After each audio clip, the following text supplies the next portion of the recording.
Hey, what's going on, everybody? Obviously today's video is not going to be an Apex Legends video or anything, out of that nature at all. This is going to be completely out of the frame for what I upload on this channel, but I thought I'd make a video on it because, I know how to do it. So, the main purpose of this video is going to be budget PCs, how to build them, how to put them together. Many of you people want to stray away from consoles because they're getting pricey, and you can get a lot better performance for your money just switching to PC than you could just keep moving on from console to console to console. So one of my bosses at my work, his son's gonna be getting a computer for Christmas, so I offer to put the parts together and build them for him. And so that's what we're gonna be doing today. I got the parts on a table over there, and we're gonna be switching cameras here soon, and we're gonna get to the build process, what parts to use, what parts to pick. It doesn't take much these days in terms of parts to get 60 FPS and higher, just console killing PC monsters, and throw in a little bit of RGB in there, and now you look fancy as shit. So that's what we're gonna be doing today. I actually have a pretty good setup back there for his PC, what we're gonna be using, all the parts and everything, and I think this thing's gonna turn out very, very good. And this just shows you that for a little bit of money, or maybe a little bit more than you would pay for a console, you can have something just absolutely amazing that will last you years, and you don't have to upgrade every time a new system comes out. So I'm going to be walking you through how to install it, what to do, and all the do's and don'ts of computer building, and hopefully you guys can learn something out of this and maybe even build a computer yourselves, because on top of having a PC monster, console killing beast, you can also have the knowledge of building a computer, and you can put it together yourself, and it'll just be fun, and it's something that you built, so you can have that mindset with you. So when you want to upgrade, if you want to upgrade parts in the computer or anything like that, you know how to do it, and it just becomes like something surreal. Let's go ahead and switch cameras. I'm going to show you the parts we're going to be using, and hopefully you can get a gauge. I'm going to give you like a brief analysis of what parts to buy for different budget computers, and maybe you can even build something yourself. Alright, so we're not going to be using a face angle, but we are going to be showing the parts displayed right here and everything we're going to be using. So I'm going to start off from the left and I'm going to move to the right. So for the motherboard, for this build we're going to be using a B450 Steel Legend. I chose this board mainly because for a cheap price it still has RGB in it. The power phases on this thing are pretty good, pretty decent if you want to overclock or do anything like that. And it's for its AM4 chipset, it's actually pretty good for Ryzen. So if you have Ryzen, if you have a Ryzen CPU, which we do, we're going to be putting a Ryzen CPU in there. It's going to configure well with all the RAM that we're going to be putting for the high-speed memory, and all those things just work perfectly fine with each other, just all in sync. For the power supply, since this build is not very demanding, we're going to be using a 600 watt from EVGA. It's going to be a bronze edition, but it's going to be a 600 watt BQ. I chose this one because it's semi-modular, so we'll be able to mess around with cable management a little bit easier than we would if it was, not modular. If you're going to be doing a budget build, getting a modular power supply is going to be kind of hard for your price point, but if it's semi-modular, you only have to worry about a couple cables that you're going to have to tuck or something in there. So for the boot disk, we got a Kingston 240 gig SSD for high-speed boot times.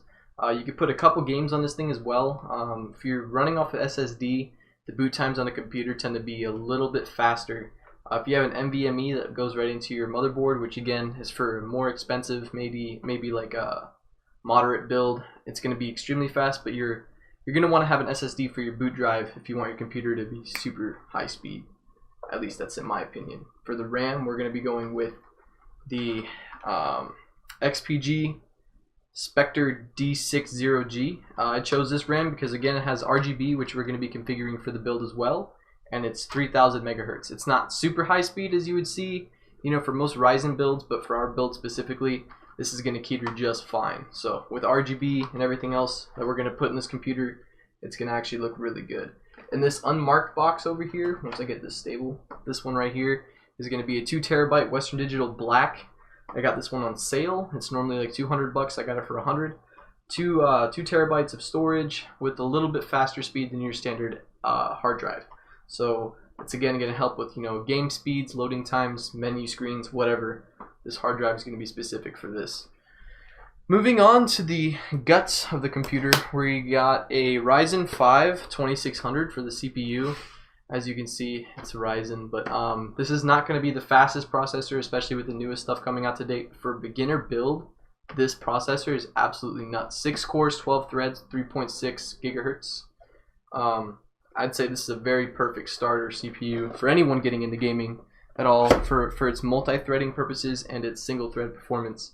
Again, if you want to overclock as well, you always have that option. So for the graphics card, we went with the the hell is this? The Radeon RX 550 XT. So I chose this card because, you know, most of the 2060 series cards, they're a little bit still pricey for even today, even when the 3080s dropped and 3090s, 3070s, blah, blah, blah. They're still a little bit out of the budget range. So we went with AMD, especially if we're going to go with an AMD processor. I thought, why not switch to an AMD graphics card, which we did too. This is basically their counter to the 2060. So this is AMD's, you know, equivalent to a 2060 graphics card. And configure this with the AMD CPU, and you should have a good little combo going for you here. This thing has 8 GB of DDR5 memory, so again, he's going to have plenty of leeway to do anything with this card. 8 GB of any VRAM is still good. So with this being said, this, you know, it's got a good heatsink on it. It looks good. It's not anything new, but you know, you always have room to improve later down the line. I will say before I even do this build, this computer is still better than anything most people start with. I mean, most of these guys are starting with RX 580s, 590s, and older. So altogether, this build is something I would have wanted when I first got into gaming, but I wasn't fortunate enough to have this. So this computer alone will be able to play the newest titles, the old titles, anything you want. I don't think it has 4K performance, but you can always go down the line with that. It's VR ready, so you can, you know, get into VR gaming, and if he so chooses. For cooling, we went with the Aurora Flow 240mm radiator. Got this thing upside down. RGB right here, and it has 240mm radiator attached to it. Not only is the radiator RGB for the, you know, fans that come with it, but the actual heatsink that goes on it is also RGB. So we're gonna fully kit this motherboard RGB. The memory is gonna be RGB. The heatsink and the radiator is gonna be RGB. The fans on the front of this case are also gonna be RGB. So basically, blah blah blah blah. This is gonna have a shit ton of RGB in it. But you know what they say, man. You know, RGB makes your computer run faster. So I don't know if that's true, but this is what we're working with. We got a case here with mesh front, and I always preach to have mesh fronts and mesh tops because it leaves room for, you know, radiator storage, so you can like put the radiators on top and on the front. And when it's breathable like this, your parts are going to be nice and cool, considering, you know, when you have a closed front panel with like holes on the sides, it's a lot easier to cool off your parts because your fans have a lot more airflow. They are a pain to clean because, you know, you got to wipe the front down like every month or so, but I mean, come on now. Performance over, you know, convenience. Alright, so I showcased the parts. Let's get right to the build. Alright, so before you even get to, you know, put anything inside of the case and, you know, get this thing all started, you actually need to mess around with the motherboard, the RAM, and the CPU first. So you got to build this specific set before you can even attach it to the inside of the computer. And that's one thing many people don't realize, and you know, they're stuck with putting the motherboard in first and then attaching the parts. It makes it a lot easier if you put these parts in first and then, you know, you put all this stuff put together inside the computer. So let's go ahead and do that. Okay, so inside the case you actually see that you have a, what we call an IO shield. So this is an IO shield. You attach it to the back of your computer, and it basically keeps dust and everything else from actually entering the ports that are on the back side of your computer. So you attach this from the inside of the case, and we'll get into that when I actually start messing around with the case and everything. Of course, you have your specific instruction manual for the, you know, motherboard itself. You got another one, thicker one, and then you have these, but these are completely obsolete. You just yeet that shit away. Those are the drivers, but since everything doesn't even have a disk drive anymore, you can't even install drivers that way. They have to be done all online. Alright, let's get this motherboard out the case. Alright, so we have the motherboard all out of the case, and what I do like about this is they actually have styrofoam packing around the actual motherboard. I've played around with a couple motherboards myself, and I have never seen them packaged this way. So they have all four corners, the sides, and everything all, you know, secure for shipping. So I mean, that's very, I mean, it's a nice feature to have. Alright, so with that all out the way, looking at the motherboard, I was right. you see all the power phase deliveries on the side. They're these little notches that you have right here. So for a starter board, these are very nice. You got a really beefy heatsink attached to this thing, you know, for all the PCBs and everything that needs to keep cool. Again, another PCB right here for heat protection, and right here as well. The actual, you know, place where the CPU bracket right here, it's actually pretty nice. You can see all the power deliveries inside here. And I mean, for a starter, you can attach 2 graphics cards, and you have a couple smaller PCI Express ports. You have 2 slots for an M.2 drive, so you have one on the bottom right here for an NVMe. And you also have one right here with a heatsink. So if he so chooses to upgrade to an NVMe storage device, all you would have to do is detach these 2 screws, lift this thing up, and then install the NVMe right there. It's actually a pretty simple fix, and it's right above the graphics card. Normally they're like in between, to the point where you have to remove the graphics card and then install them. So this board did a good job with that. So I do like the digital camo that the board comes with, and everything seems to be very easily accessible. The actual RAM slots here are actually pretty good, and it does show you which RAM to use and which RAM not to use. So when you're installing RAM, your motherboard has a specific place and specific slots for which RAM you got to use first. So normally it's port 1 and port 2, so they do have it listed in case nobody knew, which is pretty good. Okay, so we're going to start off first by installing the memory, or the RAM, however you want to call it. So once you actually remove it from its packaging, normally they come like this, or if you bought a 4-pack, it's going to be like a bigger box, and it's going to be stacked 2 on 2 on 2. So you're going to take both of these sticks out. I'm going to leave one stick in there right now. So according to the motherboard, you're going to want to use slot A2 and B2 first. So always read your manual or look on your motherboard, and it shows you which slots to use first. Otherwise, your computer may not boot when you first do this. So most motherboards come with both slots open like this. This one, however, only has one specific opening. So you're going to want to open the 2 slots where that goes. So you're going to have 2 notches. You're just going to push them back with your thumb until they're open. You're going to take your RAM and you're going to line it up with the notch. Once you have the notch lined up, you're then going to just install it and forcefully push down until it clicks.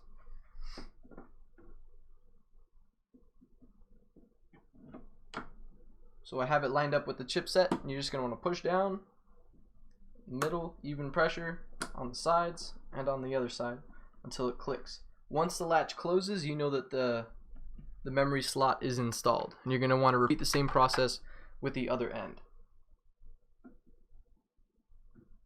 So I lined it up with the rails. Once it's in there, forcefully push down until everything clicks in place. Once they're in, and both latches are closed. So now your memory is installed. That was super easy. Barely any process to like even handle with that. Okay, so this is what I was talking about. This lever goes up and down. You're going to want to put it into the up position so that the socket is exposed. And once the socket is exposed, you're going to take this out carefully, because you don't want to drop the processor. Now when you're looking at the processor, so you're looking at it right now, you can see, once I get the light to focus, Jesus, on the other side right here, right there, you can see a golden arrow. So you see an arrow right here on the bottom. So you're going to want to line those 2 arrows up. Grab the socket by the sides, like so. You don't want to grab the top of the processor, because that's where the heat sinks are, or the heat plate is. And you're just going to want to line it up with the arrows. Once you have the arrows lined up, you just want to drop it in there. Just like so. So now the processor is in place. It fell right in place. You're going to want to take your lever. You're going to push it down. It's going to feel like you're going to break it. That's the first thing I thought when I did it for the first time. And you're going to want to forcefully push it down and then latch it in place so that it can't go anywhere. So now the processor and the memory, or the RAM, is all installed. So taking a closer look at this motherboard, you can see the size of this heatsink. You can see the power deliveries I was talking about right here. You can see the heatsink for right here, and this is your NVMe slot right here. So if he was to install one, he would uninstall these 2 screws, lift this out of place, and install his drive. These 2 slots are for your graphics cards. So for a beginner board, this actually has a lot of leeway and playroom to work with. Alright, I know the camera angle is a little bit weird, but now it is time for us to mess with the actual computer itself. So this bad boy right here. First thing you want to do is take the side panel off. So you can see at the bottom there's a screw. There's a screw on all 4 sides. So once you remove all those screws, this panel will just be able to pop right out, and now you can work with the interior of the computer. And for all you people wondering, this glass is covered with plastic, so I'm not making any marks on it, so don't quote me on that. And I have an anti-static wire attached to my leg, so for all you haters out there, no, I'm not going to break the computer by shocking it to death with my own force.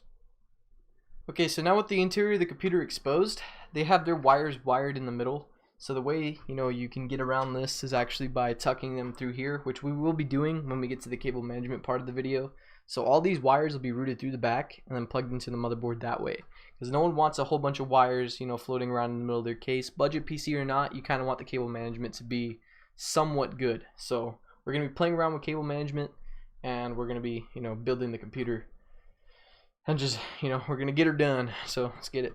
So the first step of doing this is, before you even get started with anything, you're going to want to get your IO shield and you're going to want to install it so you don't forget about it, and when it time comes for you to actually install the IO shield to the computer, you're not stuck.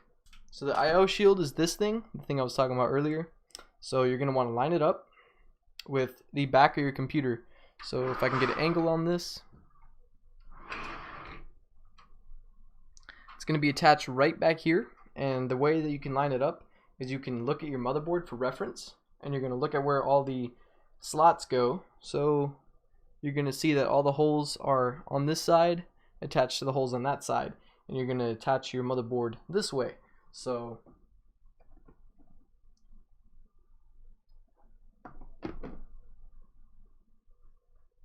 all the holes are going to be on the bottom, so you're going to attach it accordingly. So you're going to have the shiny part facing the inside of the case, and you're going to have the cosmetic area facing outside the case. So when you go ahead and actually install it into the computer case, you know which way's which.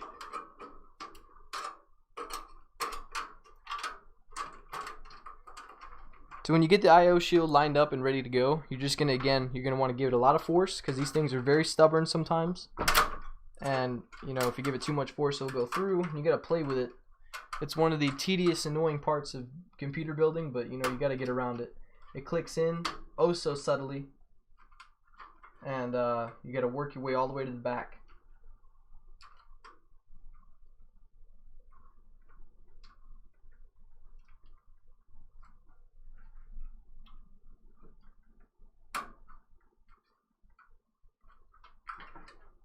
And you know what's in when you start poking it from the other side and it doesn't pop out. So right now the IO shield is installed, and we can get ready with the other parts of the. Okay, so now with everything installed the way that you need it to be, with all the little screws here, I don't know if you guys can really see them, but they're kind of gold. The camera doesn't really focus on them, but with all those screws installed, now you can finally get into the process of installing the actual motherboard. So the way to do this is you're going to want to line them up with the actual screws that are placed down on the bottom.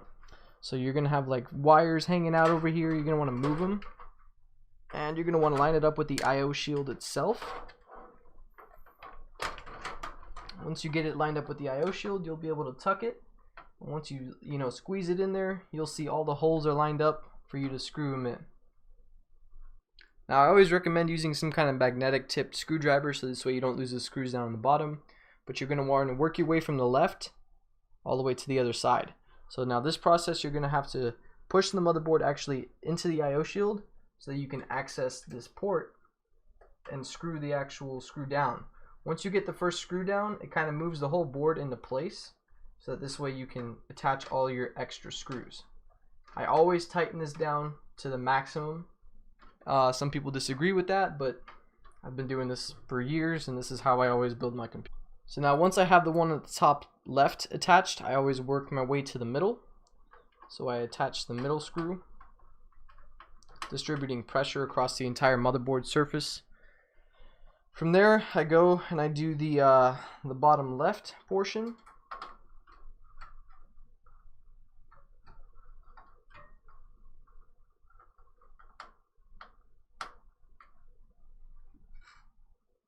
Then I work my way back to the top.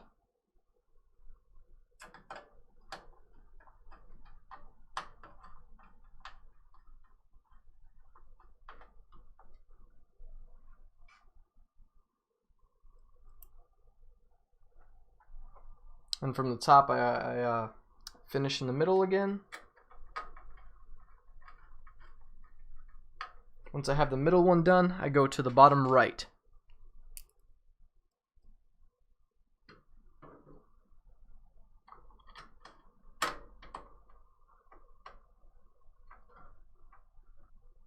Once I have the bottom right done, I go to the lower left portion, or the middle left portion.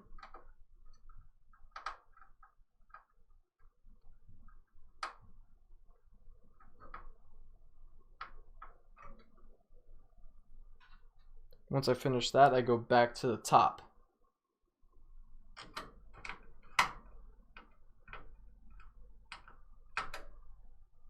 And then you're going to want to check to see if all the screws are actually lined up and your motherboard's not tilting, because if it is, you got to redo it and correct your process.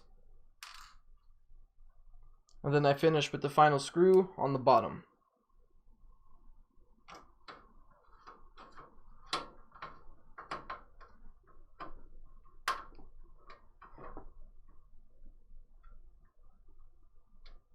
Okay, so now your motherboard's in place. It's not moving, it's not budging anywhere. Check the I/O shield, be sure the I/O shield is secure. Once you have all that checked off, everything is ready for the rest of the installation. So normally what I do from here is I actually install the heatsink, or the CPU cooler. So the way we're going to do this is we're going to try and mount the radiator to the top. I don't know if this heatsink on the top, you guys can't see it, but there's a heatsink on the top. I don't know if that will allow me to actually attach the radiator to the top of the case. If it does, cool. If it doesn't, we'll just attach it to the side like everyone else. Okay, so I went ahead and already installed the water cooler, the liquid AIO. I was planning to mount it to the top over here so it's flush against the side, but since the power delivery and all the cords right here, they run right off the top, so it was unable to actually mount the radiator up higher. So to counter that, I had to go lower, and I have part of the radiator going down into the, the storage for the HDDs and the SSDs. So what this does is when this fan powers up right here, it's going to still blow air through the radiator, but it's also going to cool off some of the hard drives and also your power supply. So it's going to give additional airflow. Plus it's all ventilated up here, so it's just going to shoot up to the top anyway. So cooling wise, you still have an operating fan at the top right here, and then you have these two that power through the radiator. So altogether, the setup is complete for cooling. I already attached the bracket. I already put thermal paste on it. For the thermal paste I used Arctic Cool MX4, and I applied a P drop size onto the CPU before I applied the liquid AIO. So everything is set up for that. I had to actually remove a RAM slot, put that back in, blah blah blah. That's all done. Other than that, we're gonna go ahead and finish by putting the graphics card in there, the power supply, and then I'm gonna do all the wiring and cable management.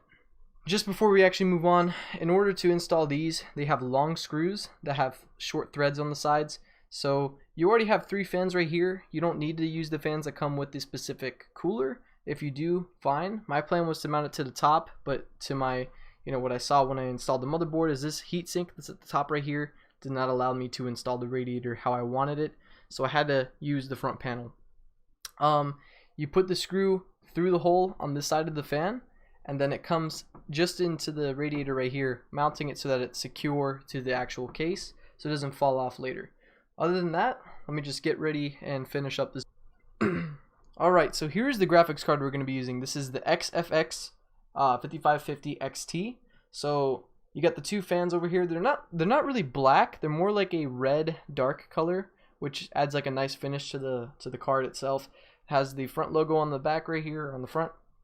And then it also has a nice little back plate on the back of it. So when you're installing a graphics card, you're going to see that there is a little tab here. You're going to want to remove this to expose the actual cover. So once that is popped off, I can't really get the right camera angle for you. You're going to have that. So now you're going to actually be able to plug this into your computer. So most of your PCs that you're going to be installing with, I'm going to set this graphics card down so that I can actually work over here. Most of these PCs already have these tabs removed, but there's tabs on the inside that I can't get the right angle for. It's not necessarily a necessity to tear them off or whatever, but you're going to want to make sure that your appropriate slot is available so that you can actually install the card. If they're not available, you're going to have to remove the whole motherboard and remove the slot so the card can actually fit in. Thankfully, we were able to remove it beforehand and actually get the card installed. So let's go ahead and do that. Literally just plug and play now.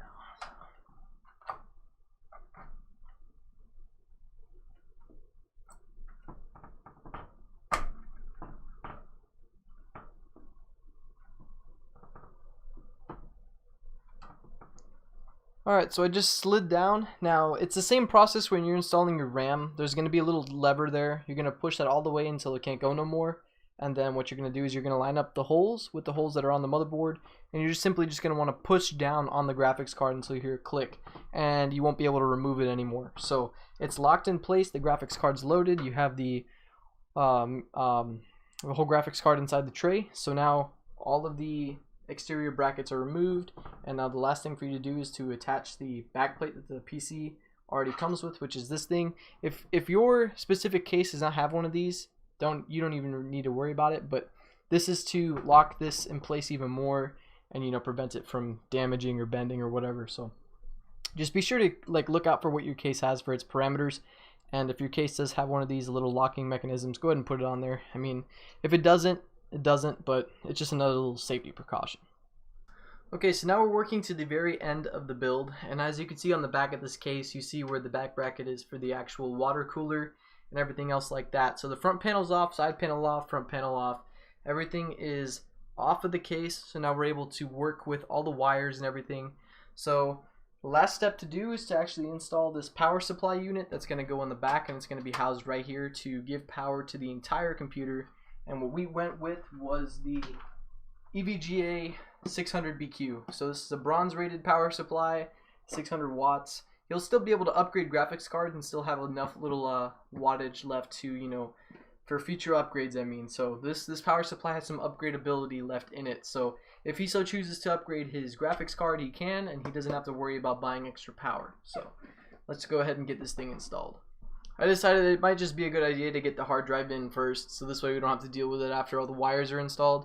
This thing is completely silver, so it's going to be shining off the light, but 2 terabyte Western Digital black. This is a little bit higher speeds than your normal hard drive, so this will help with his games and stuff. He's only beginning gaming, so he doesn't need anything too high tech just yet. Okay, so I've finished installing the hard drives to their specific drive trays. So you can see that the actual big HHD is attached to the drive bay in the interior, attached by screws. And then the SSD, the Kingston SSD, is going to be on top, mounted by screws. So now all I got to do is attach this to the bottom, and then I can get the power supply in. Okay, so the first thing I like to start with is the actual port for the CPU power. People tend to leave this one for last, and then they regret it because it's such a pain in the ass to actually deal with. So you have a small hole you have to fit these things through. Once you fit them through, you gotta wire them through the top. Once you actually wire them through the top, you then gotta grab them, and then there's a little connector in here because they're kind of split apart. Once you get them connected together through the certain port, you then want to turn it around so that it's kind of coming at it upside down, because that's where it clips at. Once you get it at the right angle, you should be able to put one in first, which I did, and then the other one should follow right behind it.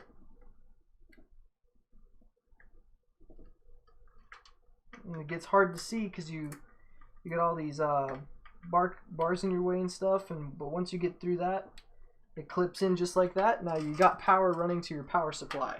So now you can tuck this cable to the right side of your case, and then we'll deal with this later. So the next thing I like to get out the way is this big one right here. This is going to be your motherboard power, your 24 pin. So the way that I do this is I go ahead and I connect them early, and then I wire it through the top where I know that the motherboard's going to be. And then I come in the other side, so give you guys an angle of what's happening on the inside of the case here. You're going to do the same process you just did with the CPU. So it's going to come in, right? And then you're going to look at where the connections are. So for me, you want to see where the clips end up, and they're going to be on the top. So you're going to want to come at it upside down again. So once you get enough leeway through the hole over here, you're going to want to bend it. These are wires, they're made to be flexible, so you don't got to worry about breaking them. I'm going to do this and I'm going to show you after because I need to be able to see. Alright, so now that I have the 24 pin connector in, the last thing we need to do is hook the graphics card up, and then we'll be good. Everything is powered. You just got a couple little extra things on the bottom here. That's what all of these extra wires are for. And then once it's wired up, just make everything look neat. And then we're going to do a little test boot. I'll get to the test boot once I have everything cable managed and ready to go.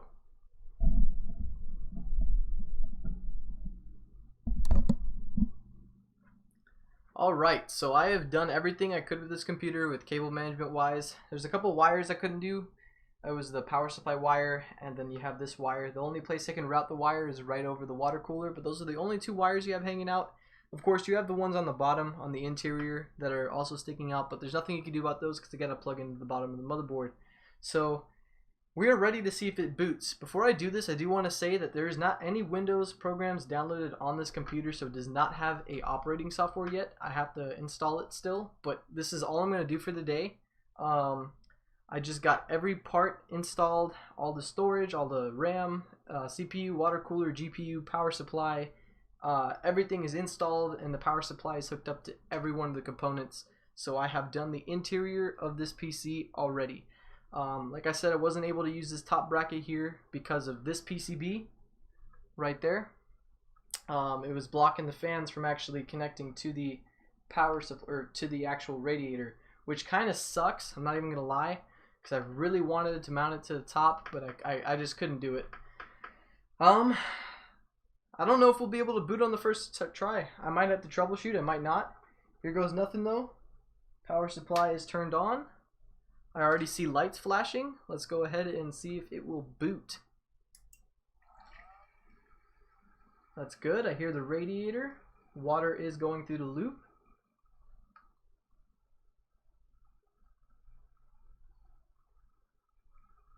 I feel the water being pumped, so the water pump does work.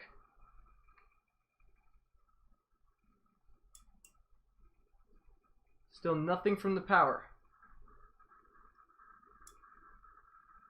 I'm going to hold it down. It might be one of these. Computer is completely turned off. We're going to try one more time. Here we go. 1, 2, 3.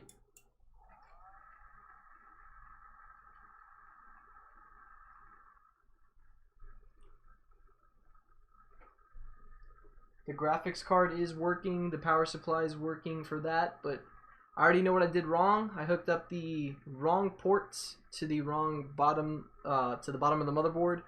They were hooked up incorrectly, so I gotta attach them to the right spots, and then we will be on our way.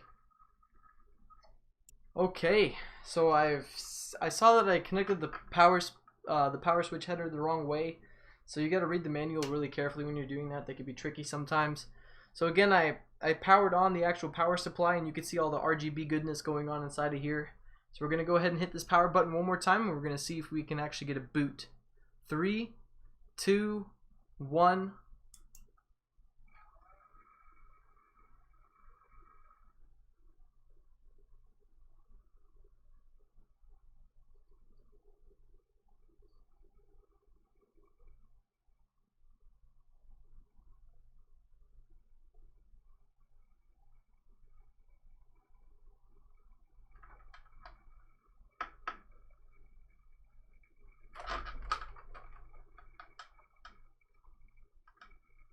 The whole time I noticed my monitor wasn't even plugged in. It's kind of awkward. Alright, so let me go see what that code says. Oh boy.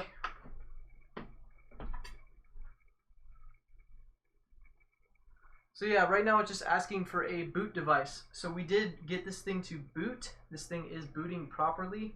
The only thing I have left to do is plug in the fans. And then once I get the fans plugged in, I will get back to you. Okay, I lied. We're going to be doing one more boot because I just put the Molex cables for all the RGB fans and stuff. So I'm going to go ahead and power it on. 3, 2, 1, and now all the fans should be RGB. Look at the RGB disgusting. It's filthy. Like, it's absolutely filthy. I believe we could change the colors too. We should be able to.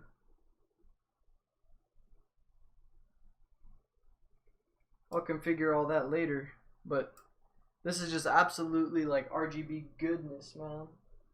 I think I can even power on the no, I didn't get there yet, but That shouldn't even matter. Look at this.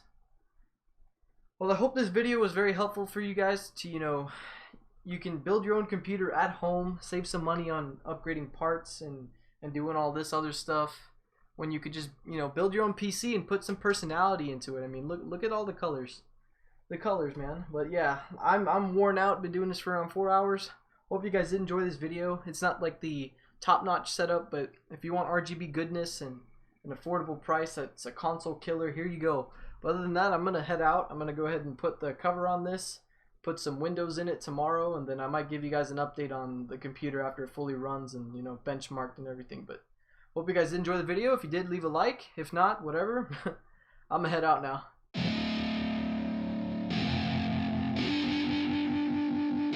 I wanna say something, yeah. Let's go. Yeah, I don't know where she came from, but goddamn, I wanna say something. She a dime, wanna make her mine. Heard through the grapevine, she a great time. Yeah, it should be a goddamn crime to look that damn fine. Gotta lock her up and throw away the key, or you could lock her up and give the key to me. She likes to take it down low, drop it down to the ground floor, I just wanna